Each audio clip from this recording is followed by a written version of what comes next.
আসসালামু আলাইকুম বন্ধুরা, আজ আমরা কথা বলবো পৃথিবীর 5টি সবচেয়ে রহস্যময় জায়গা নিয়ে।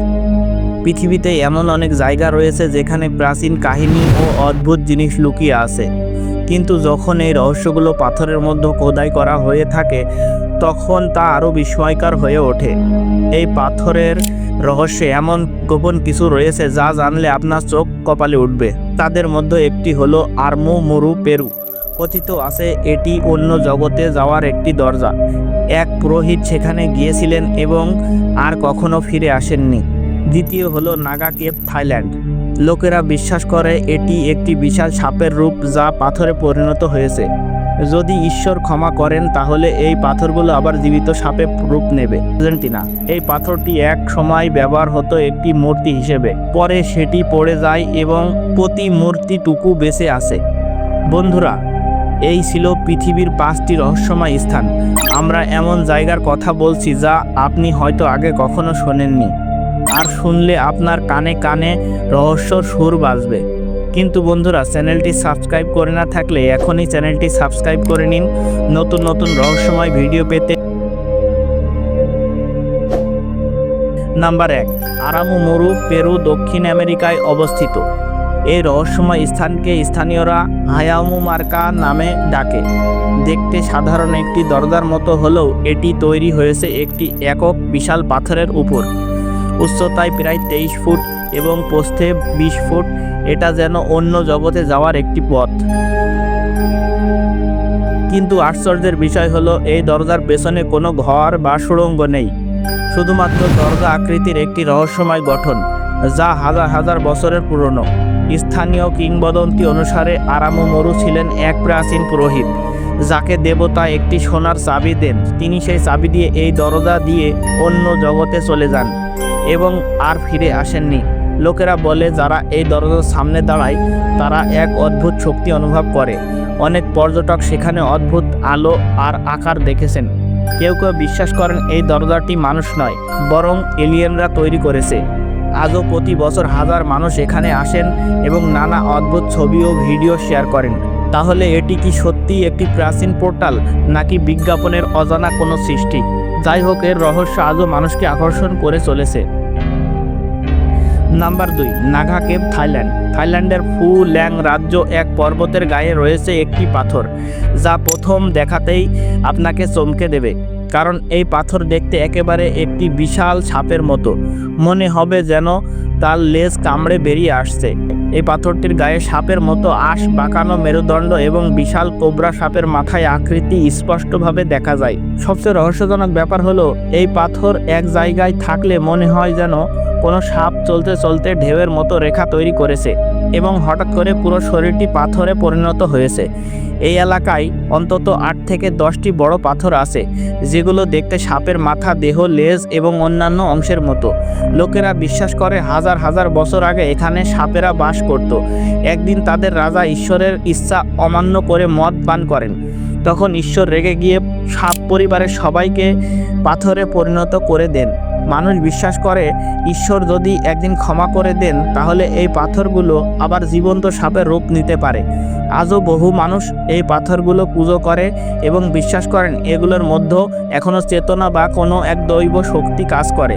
সবচেয়ে অবাক করার বিষয় হলো এই পাথরগুলো এতটাই পরিষ্কার ও ধারালো যে বিজ্ঞানীরাও অবাক হয়ে গেছেন। এটা আর 5টা সাধারণ পাথরের মতো নয়, যেন একেবারে জীবন্ত কোনো সাপ। কিন্তু প্রশ্ন এখনও একই, এটা কি কেবল প্রাকৃতিক একটি আকৃতি, নাকি এর পেছনে লুকিয়ে আছে কোনো রহস্য? Number 3, Piedra Movediza, Argentina. পৃথিবীতে হাজার হাজার পাথর আছে, কিন্তু পিয়েদ্রা মুয়েভেদিজা একেবারে আলাদা। এটা এমন একটি পাথর যা নাকি নিজে নিজেই নড়ে, না কোনো ধাক্কা, না কোনো যন্ত্র, তবুও এটি নড়ত।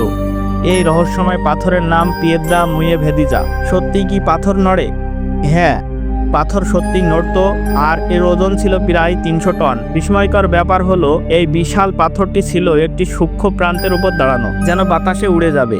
কিন্তু তবুও শত শত বছর ধরে এটি একইভাবে ছিল, নড়াচড়া করত কিন্তু পড়ে যেত না। লোকেরা বিশ্বাস করত এর নিচে হয়তো কোনো অদৃশ্য শক্তি প্রবাহিত হচ্ছিল, কিন্তু কেউ বলতো এটি এক ধরনের ভূতের পাথর। লোকজন কাছে গেলে থেমে যেত, আবার একা থাকলে নড়াচড়া করত। কিন্তু সবচেয়ে রহস্যময় ঘটনা ঘটে 1912 সালের 29শে ফেব্রুয়ারি। সেই দিন কোনো ঝড়, ভূমিকম্প বা দুর্যোগ ছাড়াই হঠাৎ পাথরটি পর্বত থেকে পড়ে গিয়েছিল এবং চূর্ণ বিচূর্ণ হয়ে যায়, কিন্তু বুঝতেই পারল না কিভাবে এটি ঘটল। কেউ বলল হয়তো খননের কারণে পাথরের ভারসাম্য নষ্ট হয়েছিল, কিন্তু অনেকেই বিশ্বাস করে এই পাথরে কোনো প্রাণ ছিল, কোনো শক্তি ছিল। আজ এই পাথরে একটি অনুলিপি রাখা রয়েছে, কিন্তু সেটি নড়ে না, না জাদু করে, যেন শুধু আমাদের মনে করিয়ে দেয় সেই পাথরের অস্তিত্ব, যে নিজের ইচ্ছাতে নড়ত। কিন্তু আসল প্রশ্নটা আজও রয়ে গেছে, পিয়েদ্রা মোয়েভেদিজা কি শুধুই একটি পাথর ছিল, নাকি অন্য কোনো জীবন্ত রহস্য? Number 4, Rock Hewn Church, Lalibela, Ethiopia. আপনি কি কখনো শুনেছেন এমন একটি শহরের কথা যা মাটির নিচে গড়ে উঠেছে, এবং তাও 1-2টি নয়, মোট 11টি চার্চ, না কোনো ইট, না কাঠ, না সিমেন্ট, কেবল পাথরের তৈরি। এই শহরের নাম লালিবেলা। ছোট একটি শহর, কিন্তু এতে লুকিয়ে আছে এমন এক রহস্য যা বিশ্বের সবচেয়ে বড় ইঞ্জিনিয়ারদেরও চিন্তায় ফেলে দেয়। এই চার্চগুলো এমনভাবে পাথর কেটে তৈরি করা হয়েছে যেন কোনো আধুনিক মেশিন দিয়ে খোদাই করা হয়েছে, অথচ এই সব চার্চ তৈরি হয়েছিল 1200 শতকে, আর তাও ওপর থেকে নিচে কাটা হয়েছিল। এসব চার্চ মাটির এক টুকরো পাথর কেটে বের করা হয়েছে, কোনো আলাদা দেয়াল নয়, কোনো আলাদা জানালা নয়, পুরো চার্চটাই একটানা পাথর থেকে বানানো। প্রশ্ন হলো, তখনকার মানুষ কি এত উন্নত প্রযুক্তির অধিবাসী ছিল, নাকি এর পেছনে ছিল কোনো অজানা শক্তি? কিছু মানুষ বিশ্বাস করে রাজা লালিবেলা এক রাতে স্বপ্ন দেখেন জেরুজালেম পৃথিবীতে গড়ে তুলতে হবে, এবং তখনই শুরু হয় নির্মাণ। কেউ বলে এক রাতেই তৈরি হয়ে গিয়েছিল। যারা নিজের চোখে এই চার্চগুলো দেখেছে তারা জানে এখানে এমন কিছু আছে যা সাধারণ মানুষের বোধের বাইরে। প্রত্যেকটি চার্চ কেবল ধর্মীয় স্থান নয়, বরং জীবন্ত এক রহস্য যা প্রতি বছর লক্ষ লক্ষ মানুষকে আকর্ষণ করে।